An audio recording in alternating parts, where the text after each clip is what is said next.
Our topic today is what our state legislatures can do to protect immigrants in our state.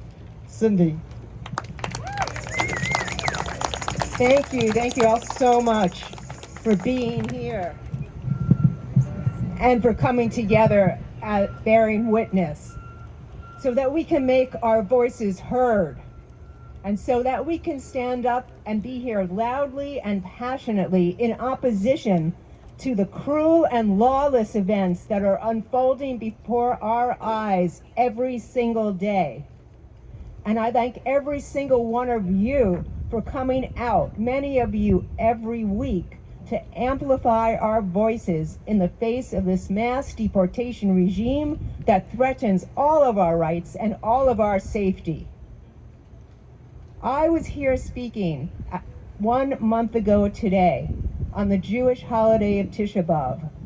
Over 400 people from the Jewish community and organizations throughout the state came here to emphasize that what is going on in that building and what is going on with ICE across the country runs directly counter to our shared values.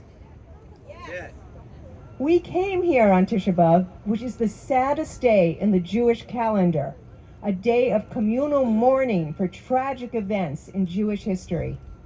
On that day, we wanted to be here on this spot to mourn the ongoing injustices against immigrants and to speak out in a unified voice, saying we would not let those injustices occur without pushback and moral opposition and shared outrage across our communities. Leviticus 19:16 tells us we cannot stand idly by when the well-being of our neighbors is being threatened. And that is exactly what is happening right now. We are in a consequential and frightening moment when our neighbors' well-being and the civil rights of everyone in this country are not only being threatened, but are being decimated day by day. Right now, the federal administration is operating without regard to rule of law or even basic human decency. They are undermining the fundamental tenets of our democracy, and their cruel and profoundly un-American actions are being carried out by a lawless and terrorizing ICE agency. We've all seen the videos of ICE agents in plain clothes with their faces covered, their identities masked, grabbing people off of city sidewalks, operating more like kidnappers than representatives of a lawful government. This is part of an intentional plan to cause calculated terror and chaos. No one who could be profiled by ICE as a potential immigrant, regardless of citizenship or documentation, is safe from being rounded up and thrown into detention. This has led people to being terrified of going to work, sending kids to school, seeking medical care, and on and on. We know that ICE is even targeting immigrants who are attending their own immigration hearings. They are playing by the rules, and ICE is still targeting them to meet their quotas. Their goal is to drive people out of this country, and to do that, they are detaining them right here in this building. ICE, and by extension, their lawless federal administration, is treating immigrants like they are worthless, like they are not members of our community, like they are not members of our neighborhoods, like they are not the people who are working to take care of our parents, to cook meals in restaurants, to construct new buildings, to make scientific discoveries. This aggressively violates our fundamental value of kavod habriot, respect for the dignity of all human beings. So what can we do? Gathering and rallying and protesting like we are doing now is absolutely vital. We must stand up to these injustices with our visible and vocal response. And we must do what we can here and pass laws in our state to protect our immigrant communities.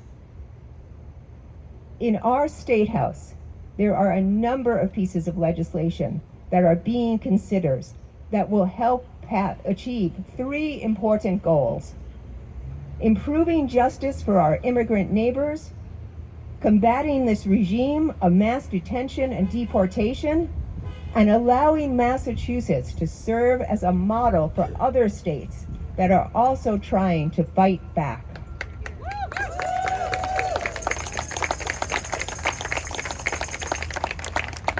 I want to highlight a few of these key pieces of legislation for you right now. Our top priority is the Dignity Not Deportations Act. This vitally important legislation will do two things. It will prevent our state and local law enforcement from being deputized as ICE agents. And it will also prevent county sheriffs from renting bed space for immigration detention. This will stop our Commonwealth from being able to use state resources to participate in the federal government's mass deportation and detention regime.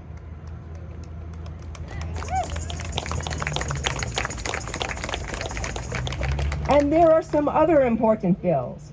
One would prevent landlords and employers from intimidating and abusing immigrant tenants and workers. And another bill would follow up on the $5 million we already got in the state budget for an immigrant legal defense fund for individuals facing deportation, and make sure that fund is put permanently into the Massachusetts state laws.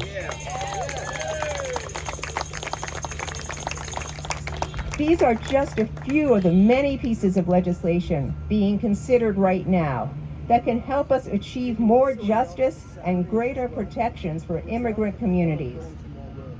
To make sure these bills become law, we need you. We need all of you to contact your state legislators, your state representative, and your state senator, and say that you want to protect our immigrant neighbors. Come see me or our organizers, Hank and Noah, who are here today with me and have been coming here every week. Come see us and we will tell you how to get a QR code, how to go on our website, how to scan something to get to your legislators right now. You can also go to our website at jalsa.org and see how to do that after you leave here today. When it comes to combating injustice, we can only succeed if we work together. So I encourage you to keep making your voices heard through bearing witness here and in your individual communities. And I very much encourage you to visit our website, connect with JALSA, and strengthen the opportunity we have to make positive change and to defend our democracy. It is our duty as people of conscience to speak out, to call out the abuses of ICE and this administration, and to do all we can to defend the rule of law and our very democracy as we work to combat the regime of mass detention and mass deportation. Once again, I thank you all for standing up for our shared values and for being here today. Thanks so much.